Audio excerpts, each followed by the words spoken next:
Mahalagang paalala, ang lahat ng mga balitang aking inihahayag ay hindi sa akin mismo nanggaling. Ito ay galing sa mga source ng Aldab Nation sa iba't ibang social media platform.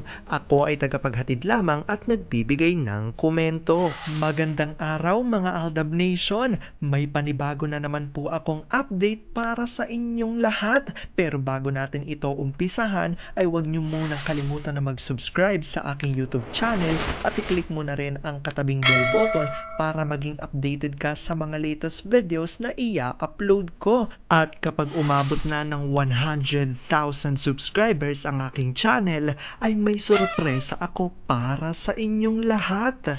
Alam kong excited na kayo, kaya naman ngayon, umpisahan na natin ang ating kwentuhan. Ang pag-uusapan natin ngayong araw na ito kung saan Alden wala na raw pake pagkatapos ng taping ng movie nila ni Kath at ang siste pa, kahit hindi kayo kumita, wala na akong pake basta bayad ako. Si Kath ay iniwan mag-isa sa ere. Ang tanong tuloy ng marami, paano pa kayong kikita niyan? Gaano nga ba ito katotoo at may sapat nga bang ebidensya ang makakapagpatunay rito? Well, yan ho ang ating aalamin at pag-uusapan ngayong araw na ito. Pero bago ho yan, ay bibitinin ko muna kayo ng kaunting-kaunti lamang kung saan magbasa muna tayo ng mga nakakatuwang post ni My name is Theo01 sa Twitter. Kaya naman wag na natin patagalin pa. At sabi niya sa kanyang tweet, si A, kahit anong mangyari, ipagtatanggol niya talaga ang pamilya niya laban sa anumang issue na kinakaharap. Kahit patotoo yung binibintang, pamilya niya yun eh, dun siya nanggaling. Pagdating sa usaping yaman, sobra na yon para sa mga bata. Kaya ibigay na lang sa both fam nila. Top priority pa rin ang pagtulong. 'Pag may LQB, ask Mimi kung saan yung susuotin kong damit. Pantulog, please. Mimi, asan daw ang damit ni Daddy? Ewan, dinig mo yun, Dad? Ma, asan niya? Ikaw nang mamili kung anong gusto mo suotin. Yung inihanda mo sa akin, asan na? Hanapin mo na lang dyan. Wala nga. Eh di wala. Love, eto, I love you. Kaya pala, nilaro ang mga bata hanggang makatulog. Tapos si misis naman ang nilaro hanggang madaling araw. Ano kayang klaseng laro yun? Ba't panay ungol at hinga lang naririnig ng mga butike? Hindi naman taguan yon kasi wala namang lumabas sa kanila. Mahanap nga ang laro na yun. Alam kong tuwan-tuwa kayo sa ating binasa pero ngayon pag-uusapan na natin ang ating main topic. Oops, wait lang, saglit lang to. May ipapaalala lang ako para sa mga bago pa lang sa aking channel. Huwag niyong kalimutan na mag-subscribe sa aking YouTube channel at i-click niyo na rin ang notification bell para lagi kayong updated sa mga latest videos na i-upload ko at para maging parte na rin kayo ng aking Fanatics channel family. Well, alam kong super excited na kayo sa ating kwentuhan, kaya naman dumako na tayo sa ating main topic.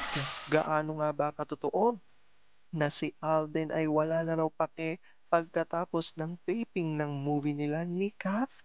Kang sisti pa, kahit hindi kayo kumita, wala na akong pake basta bayad ako. Kath, bigla nga bang iniwan ni Alden sa ere? Ang tanong tuloy ng marami, so papaano pa kayo kikita niyan? Gaano nga ba ito katotoo at may sapat nga bang ebidensya makakapagpatunay dito? Well, alam kong super excited na kayong malaman yan kaya naman wag na natin patagalin pa. Una-una na nga dyan ay galing sa tweet ni Bumper 2019 at ayon sa kanya, sa totoo lang, alam ng showbiz mafia na talunan na sila at yan ay hindi nila matanggap. Ang ginagawa lalo ng EBS at TVJ ay inisin na lang tayo gaya ng TVJ. Panay post ng may dalang malas sa show nila, ang baklang main wannabe. Ang ABS naman, ang kaya lang nilang utuin ay ang iilang sakang din. Alam naman ng lahat kung ano ang magiging kahinatnan ng movie na yan. Pakinial din dyan kung hindi kikita. At least bayad siya. Gusto lang ng ABS na umangat ulit ang papalaos na sakang. Alam naman natin ang record ng ABS, notorious pagdating sa padding. Remember nyo, noong kasagsagan ng Sarsuela 1, kasama ni Insektong Marjorie si Magna Cupid na nag-a-attend ng isang event at ang damit ng Magna Cupid ay kulay puti. Feeling artista din to, may pakaway-kaway pa, malamang minsan nangarap din itong asawa ni Toothpick na maging artista. Grabe ang laki ng anak sa account ng kapatid. Walang producer ang nagkamaling kunin. Siguro, halos kayo lahat dito ay napanood ang post noon, formerly Twitter, tungkol sa paghila-hila ng kanyang Manoy. Sa isa namang post, may kausap pa atang Banyaga, English ang salita eh. Bakit nagawa niya yun? Ang talong at ipost sa social media. Nasa tamang pag-iisip pa ba siya? Sagot ni Winfrey Mostrella, true sis, alam na alam nila at lalong alam nilang talo sila at para mataas at bumagsak na pride ang gumastos para inisin tayo. Big mistake sa inaakala nila dahil sila ang naiinis at walang pake. Dead ba ang fandom? No to solo projects sa Aldab pa rin. At ayan nga ang lumalabas ngayon. Well, ang chika nga natin today, alam ko naman talagang buhay na buhay kayo dito sa ating balita ngayon dahil nalalapit na nga siguradong ipalabas ang bagong movie ni Kath at Alden dahil tapos na nga sila mag-shooting, tapos na sila mag-taping at siguradong ine-edit na ito. At dahil dito, siyempre, naglalabasan na nga ang balita ng ilan sa mga source ng Aldab Nation na sigurado raw na ang lalabas na naman sa publiko ay kikita ng malaki itong bagong movie nga ni na Alden at Kath dahil ayon nga sa mga Aldab Nation ay mahilig na raw ang network sa padding. Kaya siguradong kinakasan na naman nga raw ng management ng network ang padding dito at siguradong magiging blockbuster na naman ito kahit hindi nga raw totoo ayon yan sa mga Aldab Nation.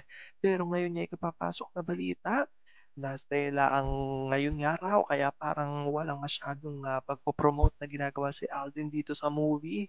After ng shoot, naging biglang tahimik nga si Alden at hindi nga niya hindi nga umiingay ang movie dahil hindi nga ito pinopromote masyado ni Alden ngayon. Dahil ayon nga sa mga Alden Nation, ay tila iniwan na nga raw sa ere ni Alden ang mga tao sa likod ng movie na ito, lalo na ang kanyang kapartner na si Kath at sila na nga raw ang bahala na mag-promote dito dahil hindi na nga ito promote ni Alden dahil nagawa na nga raw nito ang trabaho niya bilang artista at tapos naman na ang taping.